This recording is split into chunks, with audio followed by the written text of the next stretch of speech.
we're Team 2. This is our survey on foreign culture. And I'll first want to introduce our dress code today. Each of us have a different color of shirt. It means that there are several different people in the world, but we all embrace them. The outline, first of all, is the basic information, and we're going to talk about food, student life, language, greetings, and lifestyle. Last is the reflections. I'm going to talk about basic information first.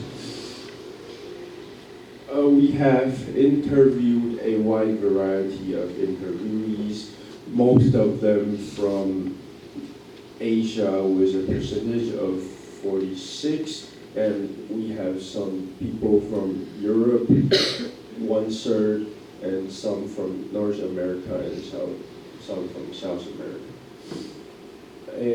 And the two of the Americans we interviewed, one of them are Taiwanese American, and the other one is an African American. And we have about half male and half female, and the birthdays are evenly spread out of the 12 months.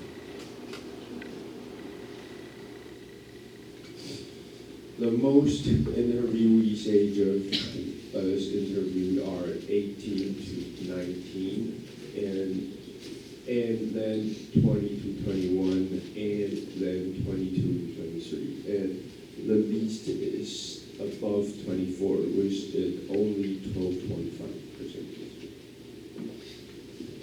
And these are the identity of the interviewees. The most of them are exchange students.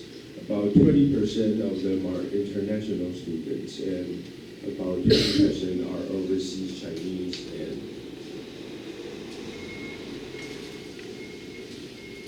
let's talk about food. Let's talk about food. And the first question is, let's ask them to recommend snacks and beverages to tourists. And the American interviewees recommend bourbon. She said she is a new drinker, so bourbon is a sweet alcohol, so she likes it. And Pasacana, it is sweet and looks like popcorn, but it's not popcorn. And the Hong Kong interviewees, she recommends egg waffle. I think all of us has eaten it before. She said the reason why she likes it is because it can be spared into small parts and share with friends. And it's pure rock. It is like dumplings. You can also eat with fruits like blueberries and kahambangi. This is it can be translated as crispy pancake. This is sweet and sour. And the dark golden. It is made of flowers and coconut. And the second question is that we ask them to list the dishes that native people think is delicious, but foreigners can accept it. The first is coca tea. The interviewers said that it is very bitter, but I think if people who have the habit of drinking tea, you can accept it. And she also said that if you have a headache after drinking it, you can cure very quickly. And it's joinings. This is a sausage and fermented fish. It will eat with papaya salad. And the South Korea is raw octopus. It is, I think some people will think it's very scary. The octopus will creep in a plate, and if you eat it, you will stick in your tongue. And the Poland interviewer said that people may afraid of eat soup or sauce made of blood. and durian because it's stinky smell. And the second question is about what they eat during their traditional holiday. The first is in July 4th, American Independence Day. They will eat hot dogs, hamburgers, and chicken legs. And March 31st, Easter. In Poland, they will eat zork soup. It's made of white sauce, and it tastes sour. And Christmas in Czech, they will eat potato salad and fish soup and caper walnuts. Can be translated as fried fish. And for vegetarian, they can eat huda worms.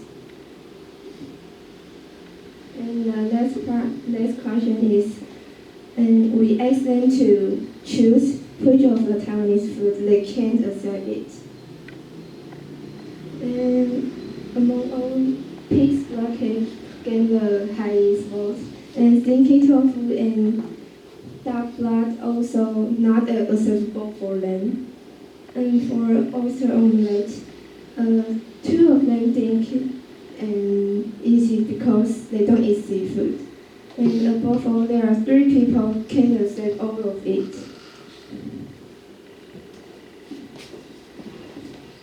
Next, I'm going to talk about students' life. Our first question is when does your class started and when does it end? And most of the class started at 8 a.m. and ended at 3 p.m. to 5 p.m.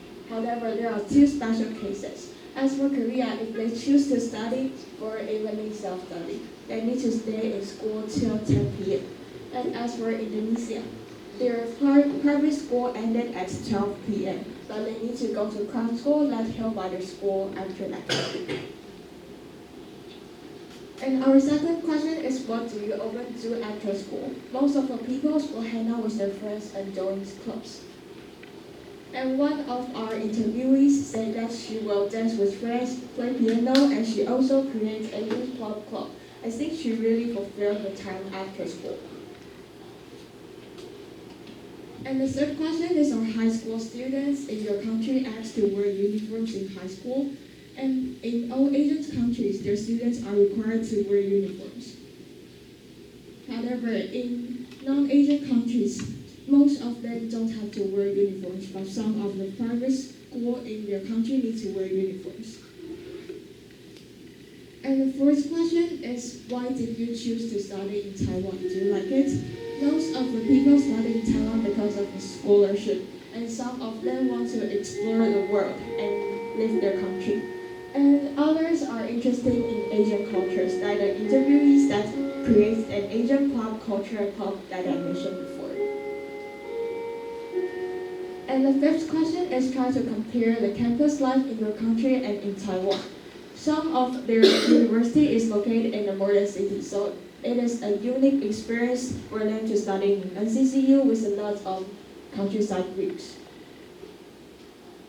And also, in some Europe countries, their universities are scattered in all over the cities, so it is special for them that NCCU is a campus zone.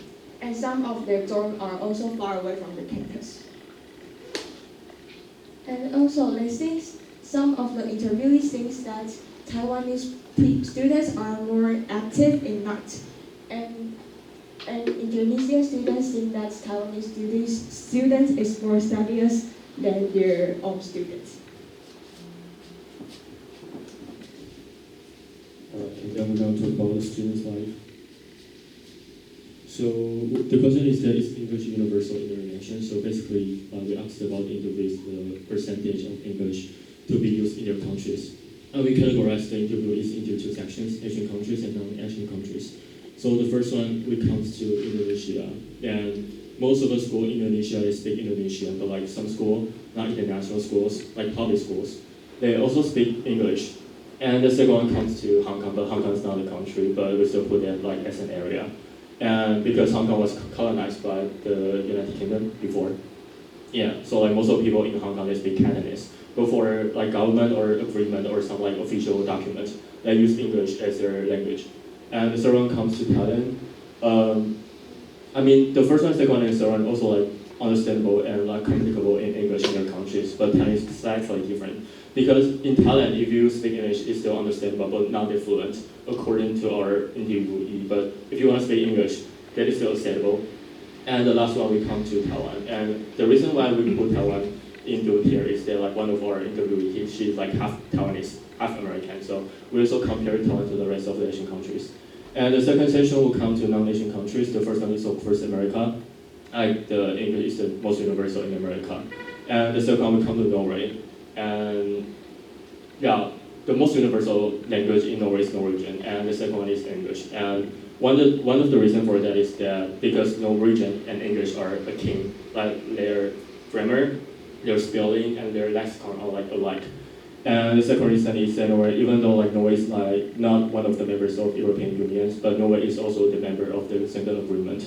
So with that being said, like most of the European countries, like people can easily to get into the Norwegian border. So Norway is also like, if you want to speak English in Norway, it's still understandable.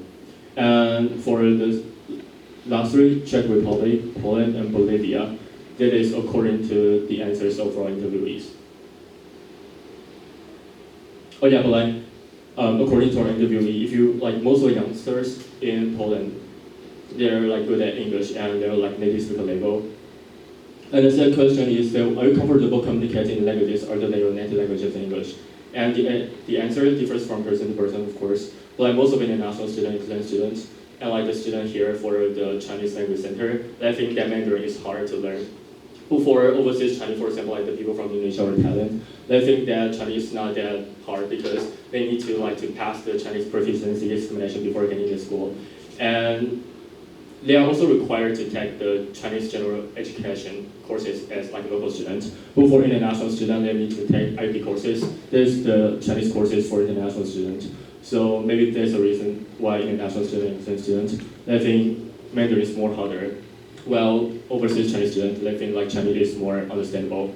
And maybe like one of their parents or grandparents is Chinese. So that is also the reason why they're careerizing to overseas Chinese students. And the last question about language is that how many languages do people speak, and what is the most universal one? And Indonesia, they speak Indonesian, of course, and Javanese and Sundanese is because that is the dialects of Indonesia as well, and Hong Kong, they speak Cantonese English, and English is for the official document languages. And Thailand, they speak Thai, and there are some dialects as well.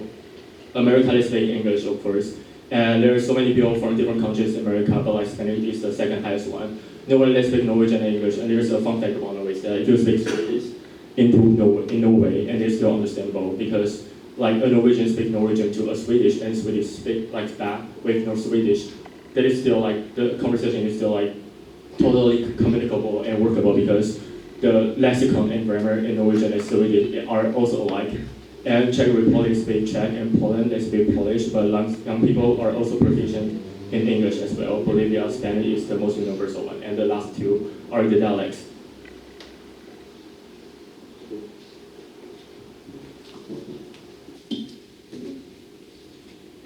Okay, now we're going to talk about greetings. So how do you greet people in your country? So in Czech, some people hug. In Thailand, we have so-called the Y. It's like when you respect the elders, you do the Y. And last one, you do the cheek kiss, like tap each other on the cheek in countries like Czech and Bolivia. And it is interesting that only 42% of the interviewees didn't mention that they have a actual physical interaction when they greet others, and that is very different from Taiwan because like when we meet our friends on the road, we seldomly like hug them or do something, just say hi. And we also asked about are there any negative gestures to show when you're mad and you want to curse the person. And the first one is the middle finger is like the international language. Most of the interviewees have mentioned that. And some people don't in some countries, whistling are not acceptable, like Czech, and this one is very special from Poland. It's called the arm. It origin is from the 1980s Olympics when Poland don't have a very good relationship with Russia, and this Poland Olympic athlete beat all the other contestants, and he raised the arm. So after that, the arm is considered as a negative gesture.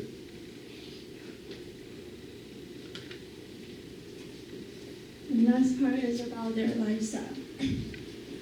So first we asked them their living costs in Taiwan per month, and the majority of people spend under 20,000 Taiwanese dollars per month. And some interesting part is that 21.4% of people spend above 30,000 Taiwanese dollars per month because they say they travel a lot.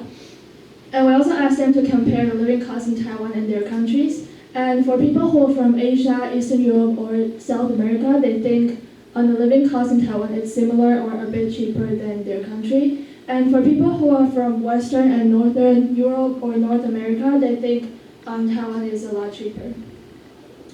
And we asked them like how they celebrate birthday in their countries, and nearly everyone said that they will stay with their family and friends and eat birthday cake and sing birthday song. But there are some differences between different countries. Like in Thailand, people will go worshiping at a temple, and in South Korea, they will eat seaweed soup, and in Czech Republic, they will bring snacks to their classmates. We also asked them how they prepare the birthday cake, and it turns out that it has nothing to do with culture. It just depends on whether the person is good at baking or not.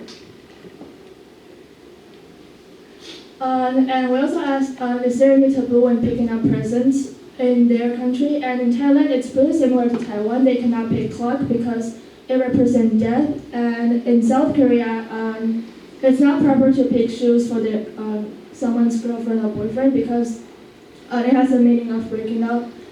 And in America, if a man pick up jewelry for a woman, it's pretty suspicious. And in Bolivia, if we give money to others, then we will be considered like we don't put efforts in it. And lastly is that we asked, is there anything they want to say to people who want to visit their country? And in Thailand, we cannot criticize the king or we might go to jail. And in Indonesia, we can try to speak local language because some Indonesian consider speaking English arrogant. In America, she said that American people are friendly, but a lot of the times they don't really want to know us. And in Norway and Poland, they say people are introverted, so if we want to study there, we have to be active and join clubs after class, or we will be isolated. And lastly is our reflection on this interview.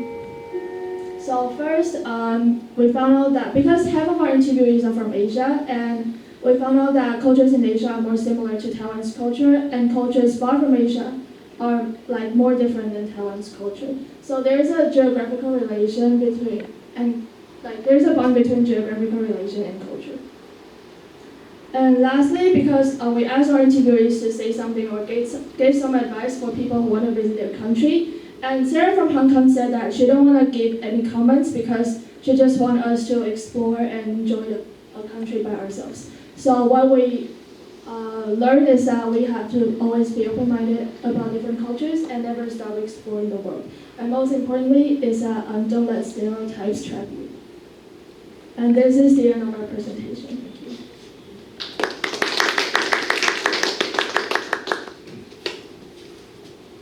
Very good. So now can we start with some questions, comments?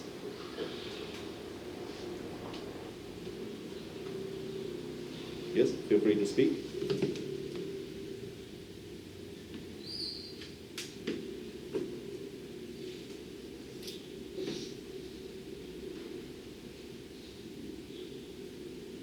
Yes, anyone?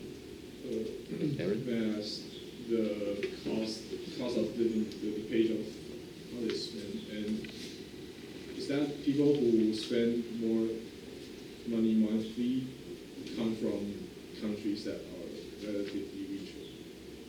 Relatively what? relatively richer? Like, I actually forgot. But what I noticed is that they all said that they spend a lot of money on traveling and renting the house, so they might not live in the dorm at school. Good. Yeah, I think I'll try to follow up on Aaron's question regarding the prices. I think you mentioned that so students from Western, North American countries, they will say prices in Taiwan are probably cheaper. Do they give any examples? Maybe something that costs this much in the country may cost this much in Taiwan.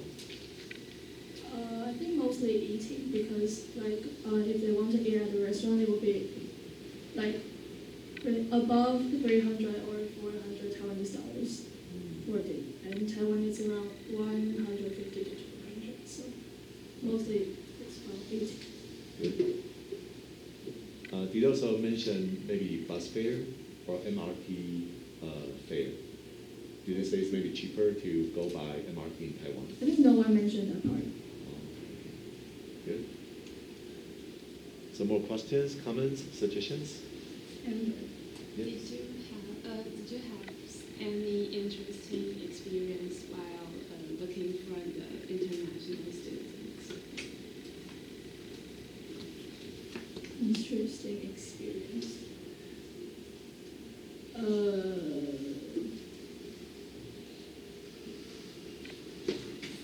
Like most of the international students are friends, so no, yeah. Just we're looking for friends for interview. Yeah. So you said most of the interviewees are your friends, right? Yeah. So is it the reason why your information has more details, like the language aspect? Yeah, I think that is quite detailed. What do you mean, like the language details? Like the Indonesian, Yeah. Japanese, or Something yeah. Do you do any other research after the interview or? They just mentioned that. Oh, okay. Good.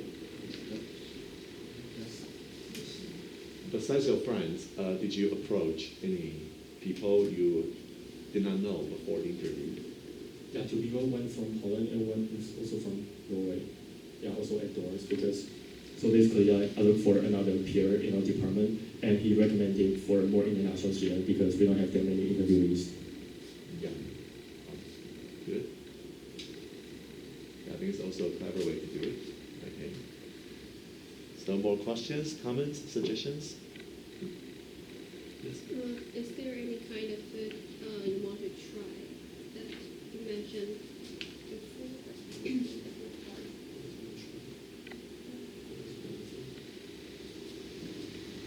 Like the dishes are friendly to foreigners. I really want to try the pastinkaya because I think it looks really like popcorn. So I want to try why it's different from popcorn. Good. Yeah, I think that looks delicious. So, any others?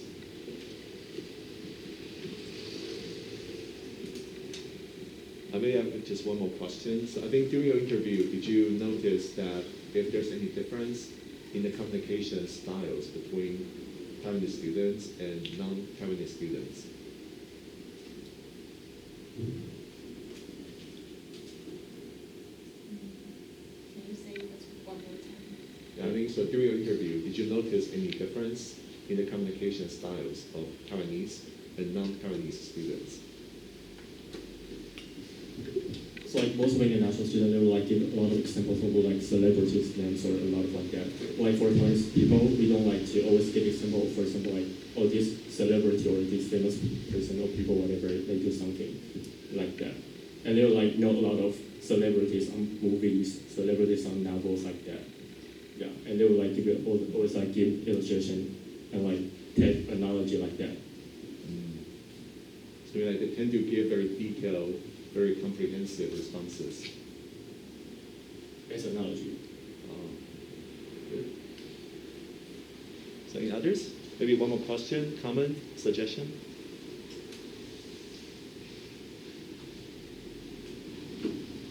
you also give comment, you also talk about what you like about the presentation or anything you think that they can still improve. Yes, Julie? I want to give a comment. Yeah, sure. Yes. I like your report very much because it's a detailed service, and also your slide is very simple, but all the information we need is on the slide. So we don't need to spend a lot of time or another thought to understand the content what you are saying. And also the picture you use and the sticker is also great. So yes, I like your report very much. Thank you, Julie. I think I totally agree. Yeah, I think it's a good idea that you try to keep the slide file visual instead of textual, so we can really concentrate on your presentation, so we can listen to you instead of just reading from the slide. Yeah, so I think I totally agree with her. Very good. Right, so if there are no further questions, then let's give the team a big hand. Right, so thank you very much. We're recording.